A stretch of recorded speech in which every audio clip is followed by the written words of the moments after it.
Maybe right? they'll ask him about Not in the court of public what opinion. Ilhan Omar said yesterday when she got that warm welcome. That could have been a new angle. Well, we are going to get to hear the exact question as Guy requested right now as we get ready to play back this tape. Let's listen.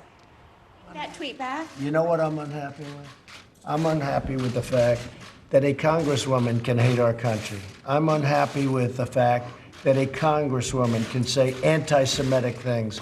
I'm unhappy with the fact that a congresswoman, in this case, a different congresswoman, can call our country and our people garbage. That's what I'm unhappy with. Those people in North Carolina, that stadium was packed. It was a record crowd, and I could have filled it 10 times, as you know.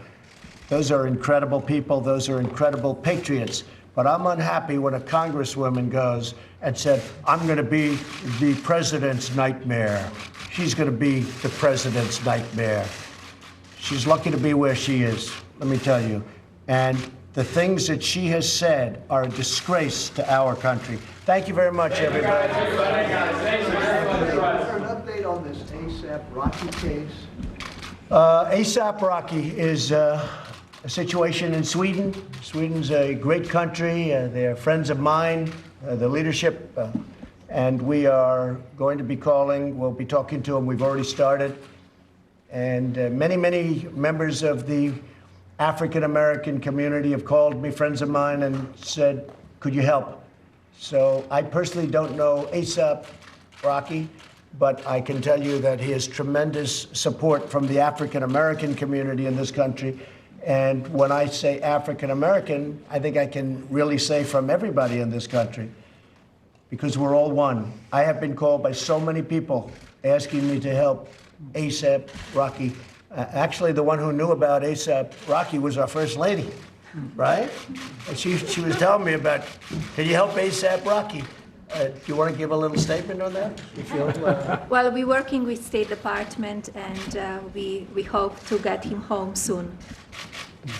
We're going to see. Sweden, we've had a very good relationship with Sweden. He's being held, as you know, in Sweden. And we've had a very good relationship in Sweden. So that's pretty much it. Thank you all very much. Thank you. Thank you very much. Thank you very much. Thank you very much. Well, hopefully we're in good shape on the debt ceiling. I can't imagine anybody ever even thinking of using the debt ceiling as a negotiating wedge. When I first came into office, I asked about the debt ceiling, and I understand debt ceilings, and I certainly understand the highest rated credit ever in history and a debt ceiling. And I said, I remember to Senator Schumer and to Nancy Pelosi, would anybody ever use that to negotiate with? They said, absolutely not. That's a sacred element of our country. They can't use the debt ceiling to negotiate. And don't forget, President Obama, during his 8 years, he doubled the debt. You take every president prior to President Obama, he then took it and doubled the debt, over $10 trillion. 10 trillion with a T, not a B, not a million, not a billion. President Obama put $10 trillion. It doubled the debt. It was at 10, it went to 20, went to even above 20. And some of it is attributed to him, even that I assume. So when they start talking about using the debt ceiling as a wedge to negotiate for things that they want, they have told me very strongly they would never use that. That's a very, very sacred thing in our country, debt ceiling.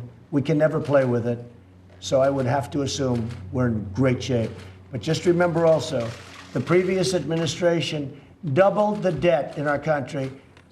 You take all of the presidents that came before, doubled the debt from there. It's a pretty big statement.